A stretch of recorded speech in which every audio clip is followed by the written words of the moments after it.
Alright, hey everybody, how's it going? Kind of a lot to get through today, so this may be a long video, unless I can get through it real fast. Some good news and some bad news, mostly bad, but I'll jump into the good news first real quick. For those that have been following my channel, you know that I started out not knowing any music whatsoever, and I started with Eli Gilbert's 30 Days of Banjo. Now, he has the tablature, which I printed out when I first started, and I have taken this tablature with me everywhere I go for like the first 6 to 7 months that I was learning banjo.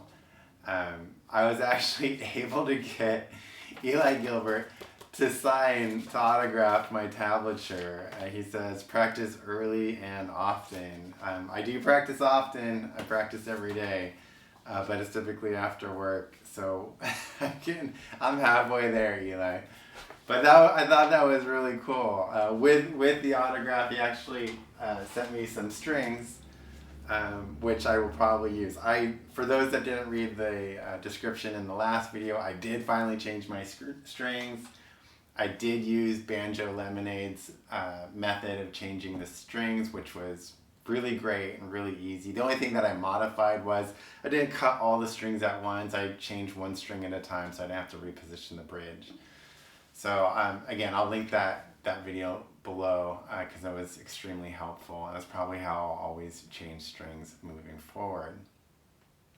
All right, the bad news. The bad news is a huge setback. I've had a pretty significant setback. I don't know how much it's going to set me back. Weeks, months, not sure. And the deal is the finger pain. Now, I dealt with finger pain a couple months ago, and I was able to kind of alleviate it quite a bit. It never really went away, but it was very mild and very easy to deal with. I would ice it, take some Advil, and it was all good. The problem is that once I started getting back into, or when I started getting into Man of Constant Sorrow, it started hurting again, pretty bad. I would practice, and in the morning I would wake up and this finger would be incredibly stiff. The pain was mostly right here in the knuckle, and then it started to develop alongside the finger, and then I actually started to get some pain on this knuckle too. And I would do the same thing. I would ice it, I would stretch it, massage the hand, the forearm, the fingers, and the pain just got worse. The more I practiced Man of Constant Sorrow, the more it hurt. Now, if you've been watching the video and you do play banjo and you're a music instructor or something like that, you may have noticed something about how I play, and I've noticed it too. And that is that my left hand position, the way I hold my left hand, seems pretty extreme.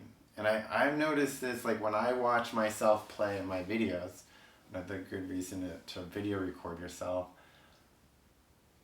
I always feel like my wrist was way bent out and perched in order to get the fingertips to land on top of the strings. I was really just craning my arm way out. For a lot of the earlier songs that I've been working on, even though it was kind of uncomfortable, it didn't really cause any pain. But as soon as I started doing Man of Constant Sorrow, which requires a lot of index finger on the first fret and then the ring finger down on the third fret and over more, as soon as I started doing that a lot, the pain in my finger just went through the roof. And I was really bummed about it. So I spoke to my instructor about it this week, and I don't know how it kind of like flew under the radar for so long, but he's like, your position is is pretty wrong. It's severe. It shouldn't be, you shouldn't be clawing at it like this. Your finger almost looks tortured. Your hand looks tortured, and it feels that way. I can feel a lot of strain in the front, in the back, and along the finger. A lot of this has become because for how great YouTube is, it could be a bad thing without guidance in a way, for at least music instruction. Some point during the early part of when I was starting to pick up the banjo, I saw a video, and I can't remember what video it was, but it mentioned that the hand position, the thumb should be on the spine of the neck. And that's how I've been playing ever since. I've been planting that thumb right on the spine, and that forces the wrist out in order to fret the strings. When I've looked at Eli Gilbert or Mike Heading or any of the other videos that I've watched, their left hand seems more relaxed, Jin Pankey for one, and their thumb is up here. I'm exaggerating. It's back here, up here, something like that. But I didn't see anybody with their thumb on the spine like this.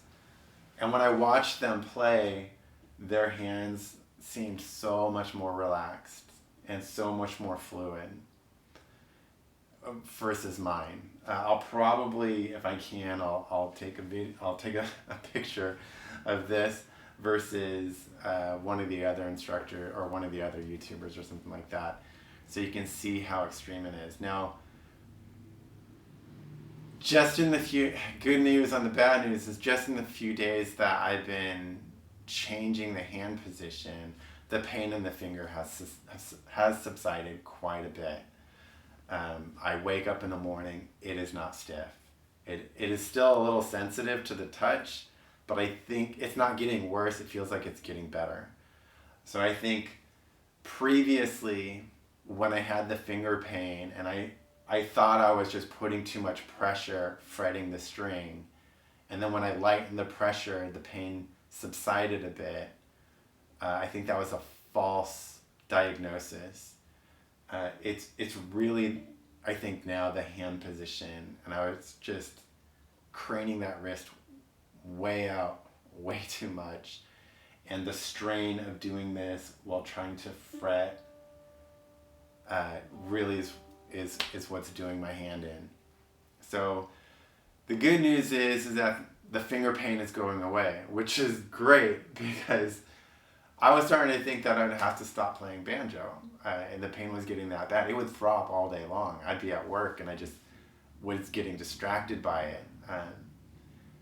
The bad news is all that muscle memory that I've been working on for the past close to 260 hours now, 260 days. It's set. I've had that set. Now I gotta break that and develop new good habits and new muscle memory. And this is tough. It's frustrating. I've thrown my picks across the room on how frustrated I've been trying to play licks that I knew before with my old bad hand position, and I'm fighting and struggling to play now with the new good or better position, because it's still not great. As I play songs, I notice my hands start to rotate as the song progresses, and I have to switch it back. So I'm fighting myself now. I'm now in a position where I'm breaking a bad habit, and it sucks. It sucks. I can see why it is so critical to have a good instructor to monitor what you're doing so that you don't get into a bad habit. Had this gone on for another 6 months or something, I'm guessing it would be extraordinarily difficult to break. As is, let me get the mute off.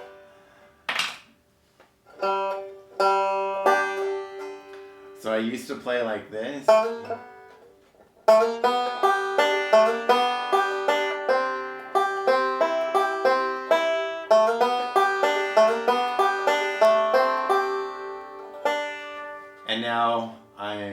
getting that thumb kind of wrapped around a bit and playing more like this.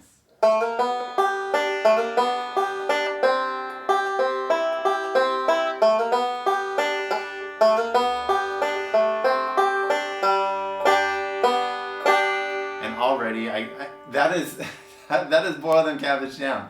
I've been working on that one forever, and now I got to relearn it again. And so it's been really frustrating. The other things that are really frustrating is that I was finally getting my 3/2 pull-offs down.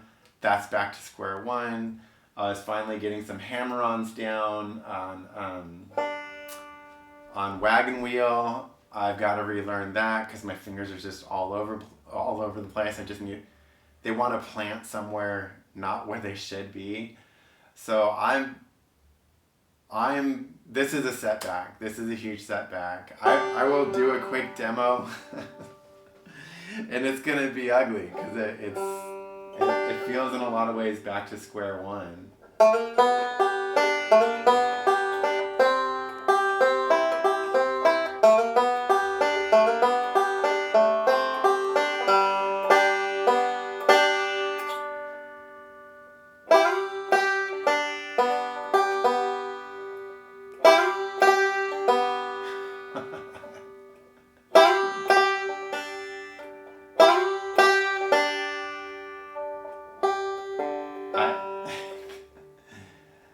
Oh man.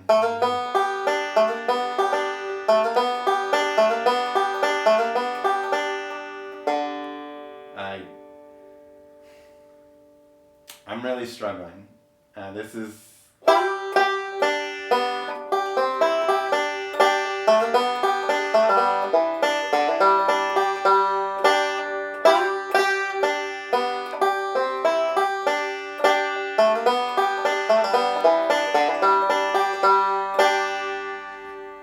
and for how frustrating this is, and it really sucks, my wrist position feels so much more neutral, so much more comfortable.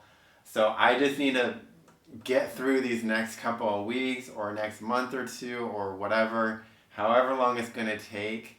But this is the path forward. This was going to be career ending for what short career I had.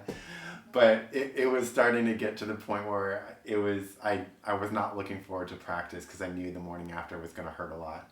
But this sucks, but it's great at the same time because it means I don't have to give up banjo. Anyway, thanks for sticking with it or staying tuned or whatever.